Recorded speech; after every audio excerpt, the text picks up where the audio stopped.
So does everybody do that? All of you have been in a sales role at some point.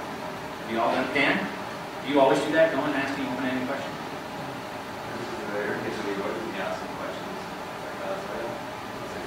Yeah. It's not a fault. It's a good thing. That's exactly what you want to be doing. And does your potential client give you what you need to get them to where you want? For the most part, that's my biggest difficulty that I have is that the client is very quiet and kind of reserved, and I have a hard time speaking that way. Right, kind of I feed off of the people who are talking, and I've got no problem. But if they're really quiet and not much to say, then I have a hard time with that. How do you start a meeting then? When you get into something, somebody like, okay, you're sitting with a client, and the client is quiet, not saying anything. What do you do? Ask them what they want in their renovation, and what exactly we can talk about. Straight to the point. You go straight to the point.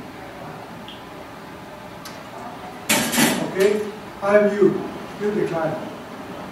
I can't get you to talk. You're just sitting there. Gee, look at a nice area. Do you have any rats outside?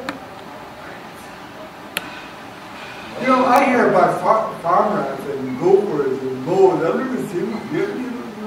Any foxes? Any deer? Cows? Pigs? Any prostitutes walking outside here? Can I? I got you laughing. Let's talk about the renovation. If you can't get the guy to talk, at least the very least get him to laugh. Or talk about something that, you see pictures. I walk into offices and I notice, the first thing I notice is my surroundings. I want to see what paintings he's got on the wall. I want to see what he's got on his desk. I want to see what they've got on the coffee table. I want to get the sense of the person.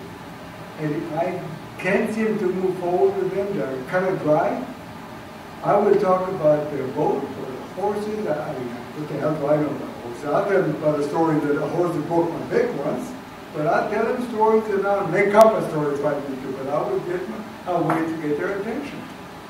And the best way to get them to talk about themselves. If you can open them up to talk about, they have a boat, or why is there a boat?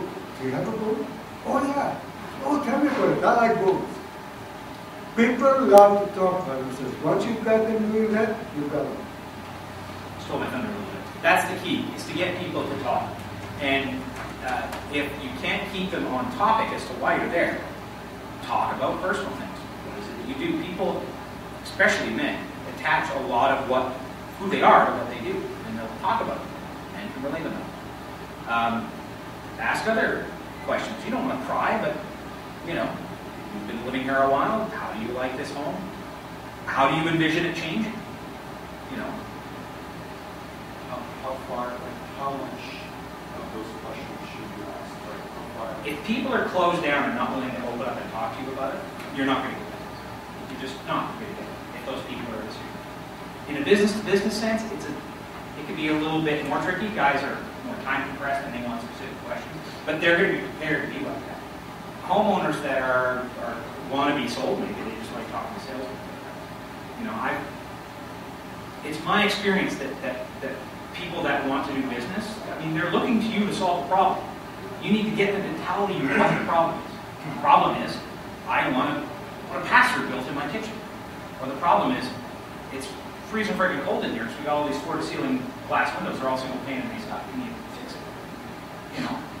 But getting them to where they open up to that point and tell you what they want, this is the point of the questions. If people just say, well, I just wanted to hear, how you approach your work. If people back you into the corner where all you're doing is a pitch, you're talking at them, and you might answer questions they're not asking. Right? It's key to get them comfortable, and to get them into the process so that they're asking you questions back. And from there, you can build some rapport through your work. Don't talk about yourself. I'm also with you. Don't talk about your products. Ask them what they want to do, not what you can do for them, you'll get to that. What do they want you to do? What am I here for? So when they ask you what do you have to offer? Time enough to talk, what do you want? Yeah. I don't know what you, the first question or the second question after, how's it going? I'm telling you, so what do you have to offer?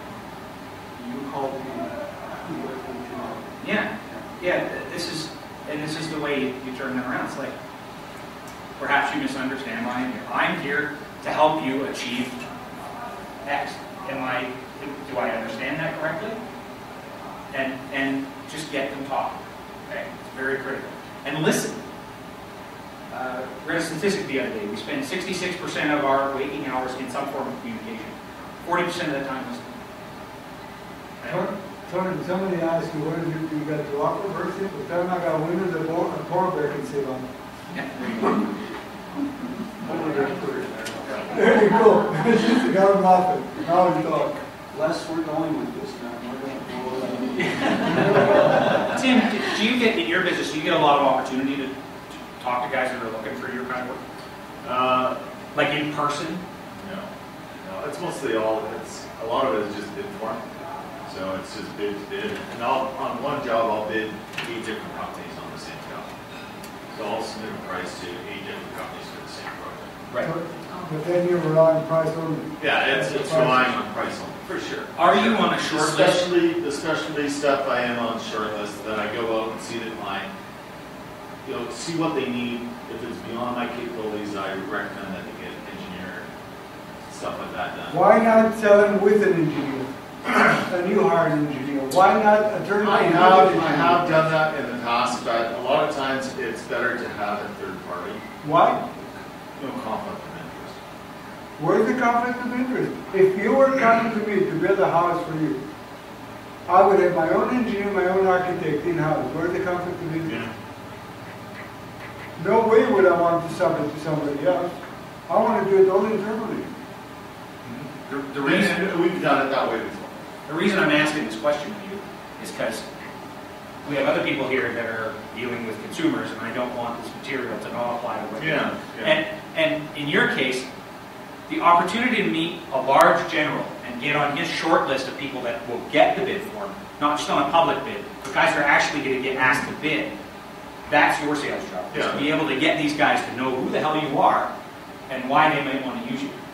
And you want to create an impression with them that you're a really great guy. And the best way to create that, business to business, especially with business owners that have a certain idea of themselves in the world, you want to express interest in them.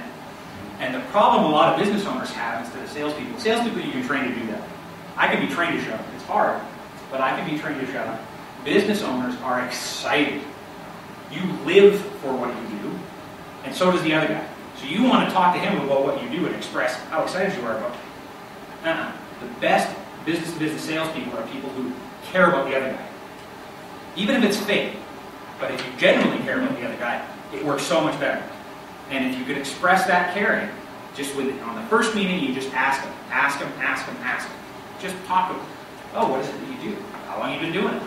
Anybody you built for anybody I might recognize? Particular things you're proud of that you've done. This sort of stuff. And when you meet and network with people in this industry, you're going to find a lot of business owners are going to be like that. They're going to be, talking to each other about what they do, but you're going to be asking them about them. And if it gets personal, make it personal.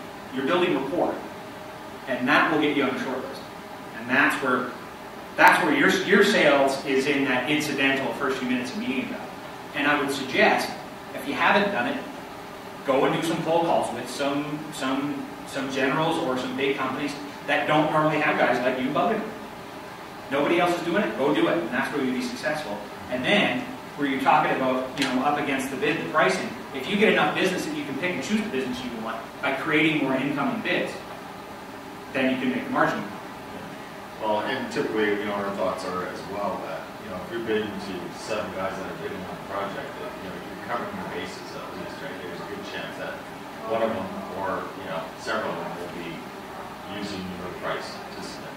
And if they don't use it on that one, they'll invite you to the next one or something. Once Is there a general contractor that you want to bid to that you never had, that you haven't been invited to? I can't say that for certain. There's some volume, some big